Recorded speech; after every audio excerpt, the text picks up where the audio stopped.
देखिए, चीखती चिल्लाती नौजवान एंकरें जो आपने छोड़ी हुई हैं, जो बी जमालों की तरह hi India hi India hi India करके बात करती हैं, उनकी वजह से तो कौमी सलामती का दिफा नहीं होगा। एक पलकी शर्मा वियॉन और ग्रेविटास चैनल की हमारे पूरे मीडिया पर भारी, सारे अंकल शाम को व्हाट्सएप के अंदर उसकी क्लिपें भेजते हैं। If we want to confront people like Arnab, if we want to confront people in the Indian media, we have to speak the same language and we have to talk to them and pay them in the same coin.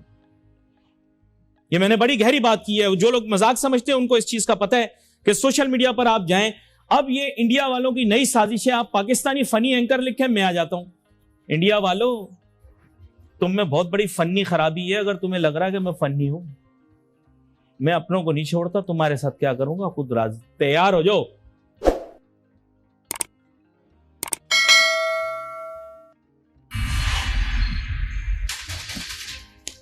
कौमी सलामती policy तो बन गई, बड़ी अच्छी बात है, और हुकूमत को मुबारकबाद भी पेश करनी चाहिए, क्योंकि मिनी बजट भी पेश हुआ, वो भी पास हो गया। फिर उसके फौरन बाद कौमी सलामती पॉलिसी भी पास हो गई, आशीर्वाद भी मिल गया। मामलात अब किस तरफ जाएंगे? लेकिन मामलात की संजीदगी को समझिएगा नाजरीन।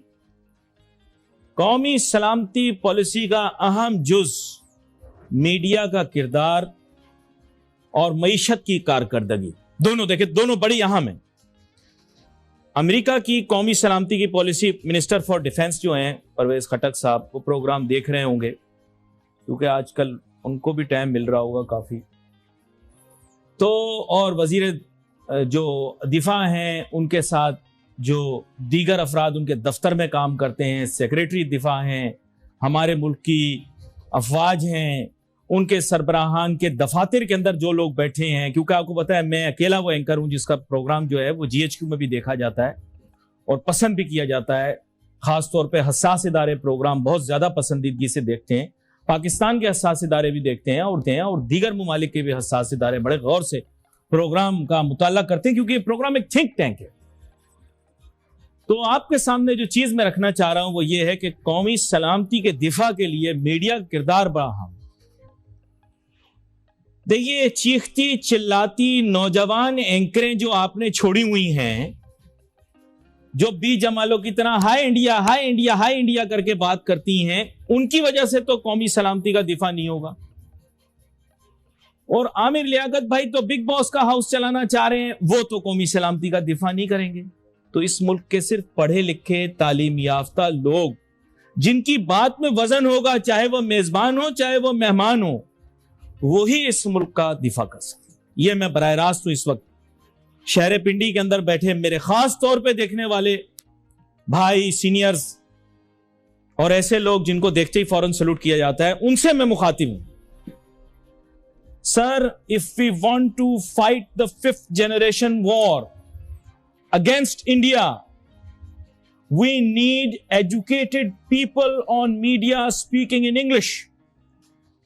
पाकिस्तान में व्हाट्सएप पे, सोशल मीडिया पर वो हमारी मईशत के खिलाफ, हमारी अफवाज के खिलाफ, हमारे इदारों के खिलाफ जो प्रोपेगेंडा कर रहे हैं, वो पढ़ी लिखी लड़की के जरिए करवा रहे हैं। एक पलकी शर्मा वियॉन और ग्रेविटास चैनल की हमारे पूरे मीडिया पर भारी, सारे अंकल शाम को व्हाट्सएप के अंदर उसकी क्लिपें भेजते हैं, हमारे इदारों को बदनाम करते हैं। अंकल, आपको पता है सारे हमारे किस टाइप के हैं, किस टाइप की क्लिपें शेयर करते हैं, या उस टाइप की क्लिपें शेयर करते हैं जिनका जिक्र मैं टीवी पर नहीं कर सकता, या रियासत मुखालिफ, क्योंकि इसमें बहुत ज्यादा उनको मजा आता है अंकलों को कि रियासत के इदारों को बदनाम किया जाए। तो हमें इस चीज को समझना है कि if we want to confront people like Arnab, if we want to confront people in the Indian media, we have to speak the same language and we have to talk to them and pay them in the same coin. ये मैंने बड़ी गहरी बात की है। जो लोग मजाक समझते हैं उनको इस चीज का पता है कि सोशल मीडिया पर आप जाएं, अब ये इंडिया वालों की नई साजिश है। आप पाकिस्तानी फनी एंकर लिखें, मैं आ जाता हूं। मैं फनी नहीं हूं। इंडिया वालों, तुम में बहुत बड़ी फनी खराबी है। अगर तुम्हें लग रहा है कि मैं फनी हूं, मैं अपनों को नहीं छोड़ता, तुम्हारे साथ क्या करूंगा खुद राज। तैयार हो जाओ, मैं बता रहा हूं। यह मुल्क बेशक मेरी बेकदरी करता है, लेकिन हम अपनों को कभी छोड़ते नहीं हैं। محبت ایک ہی دفعہ کرتے ہیں اس ملک سے کیے. ہم عدنان سمیع خان، طارق فتح، رات فتح علی خان اور عاطف اسلم نہیں ہیں کہ یہاں پر بھی قومی نغمہ گا لیں گے، آپ کا قومی نغمہ بھی گا لیں گے. نو، میرا نام علی ناصر ہے، مجھ سے بچ کے آگے چلو. آپ نے ڈاکٹر شاہد حسن صدیقی صاحب دیکھا کہ پہلے منی بجٹ پاس ہو گیا، پھر یہ کوئی کوئنسیڈنس نہیں تھا کہ اس کے فوراً بعد قومی سلامتی پالیسی بھی پاس ہو گئی.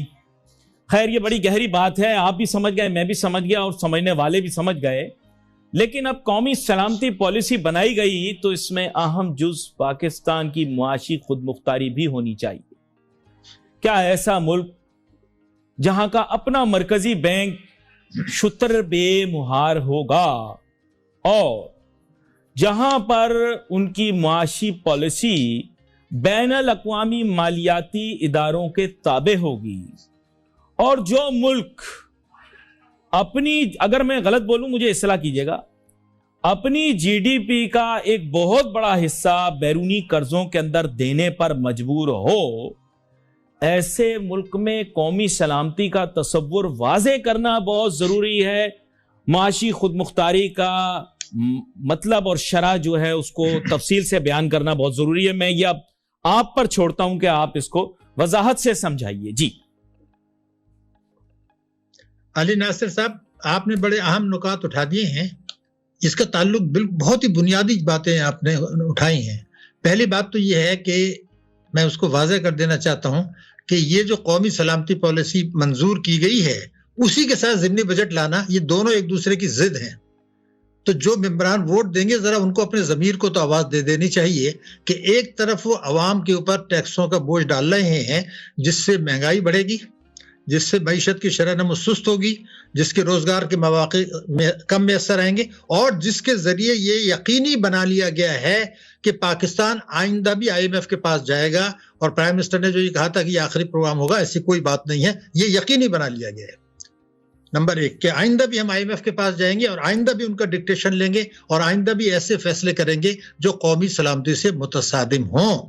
مگر یہاں میں یہ ضرور کہوں گا کہ جو ممبران پارلیمنٹ ووٹ دیں گے اس کو منظور کریں گے قومی سلامتی پالیسی 2022-26 کو، اور ساتھ میں وہ ایسی نئی پالیسیاں، بالکل نئی پالیسیاں معاشی نہیں بنتی، تو اس کو نرم سے نرم الفاظ میں اپنے آپ کو اور قوم کو دھوکہ دینا. دیکھیے، اول تو پہلے تو یہ قومی سلامتی پالیسی جو ہے اس میں یہ ایسا بتایا گیا جیسے کوئی نئی بات ہے. ہم آپ کے پروگرام میں ہی ڈسکس کر چکے ہیں، یہ تو سوویت یونین جب ٹوٹا تھا جب یہ چیز واضح ہو گئی تھی بالکل. اور دنیا میں پھر معاشی ترقی کا کنسپٹ آیا تھا. معاشی ترقی کا مطلب یہ شرح نمو کوئی چیز نہیں ہوتی. اصل چیز یہ ہے کہ جو شرح نمو ہو وہ خود انحصاری کے اصولوں پر مبنی ہو، پائیدار ترقی ہو، مہنگائی کم ہو، غربت کم ہو، فی کس آمدنی بڑھے، ہر آدمی کو تعلیم اور صحت کی بنیادی سہولیات اس کی میسر ہوں، اس کو پینے کا صاف پانی میسر ہو، وہ زندگی آرام سے گزار رہا ہو، وہ اپنے بچوں کو کیلوریز اتنی دے سکے کہ پیٹ بھی بھر جائے اور ان کی صحت بھی بنے، پینے کا صاف پانی بھی ہو، سینیٹری بھی ہو. یہ تمام شرائط ہوتی ہیں.